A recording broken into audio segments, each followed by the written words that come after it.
LBB, previously a new onset LBB is to be considered MI. There was one guideline, but that guideline is taken away. There is new onset of LBB is no more as a MI equivalent.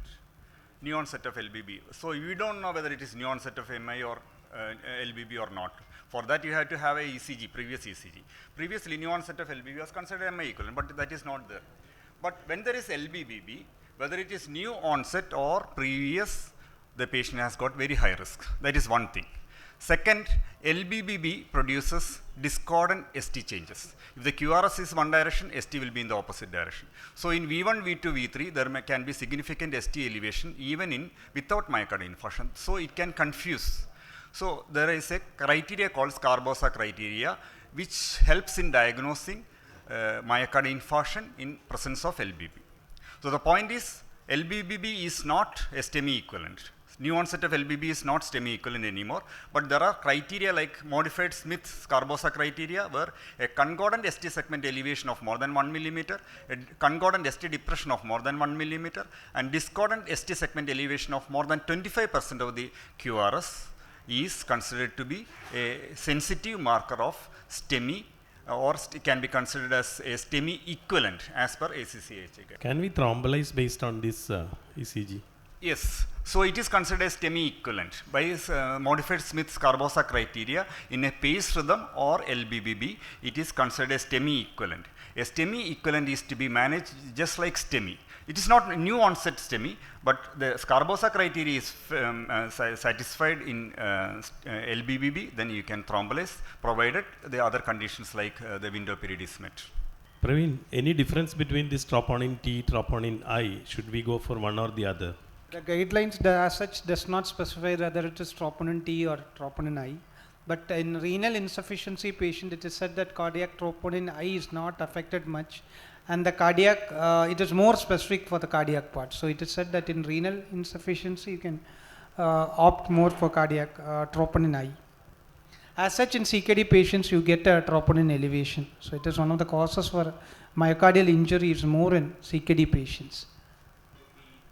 So that is what we have the ESC guidelines which say that it is 0 and 1 hours and 0 and 2 hours. They have both the two guidelines for the NSTEMI or the non-ST elevation MI. But the problem here is that they say that the patient should reach the hospital within 2 to 3 hours.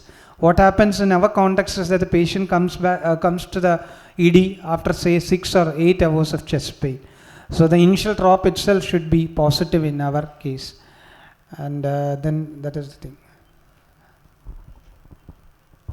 I think one of the points to be understood or probably emphasized is that troponin is always false positive for troponin for myocardial injury is very, very, very uncommon. It is always true positive. Myocardial injury is there.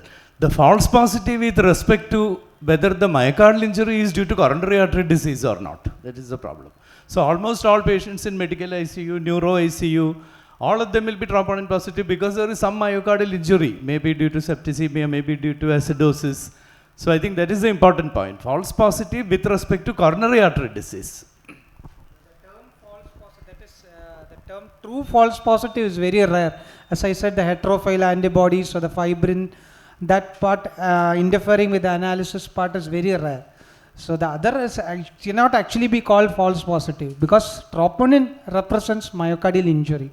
Only thing it is whether it is MI or the ACS or it is other causes like sepsis or say high endurance exercise alone can cause troponin elevation. So there it's always foremost is the clinical context, the history, and then you have to corroborate with other ECG findings all. So it's very difficult, it's easy to say, but then day to day you get all day, you get calls from all ICUs, sepsis patient, trauma patient, having and mild ECG, they will have definitely ECG change, especially CKD patients. Because of the electrolyte abnormalities, LVH, hypertension, they will have definitely some ECG changes. Along with that, you get a borderline drop, you are in trouble. Then you have to serially analyze. That is where serial troponin values are useful.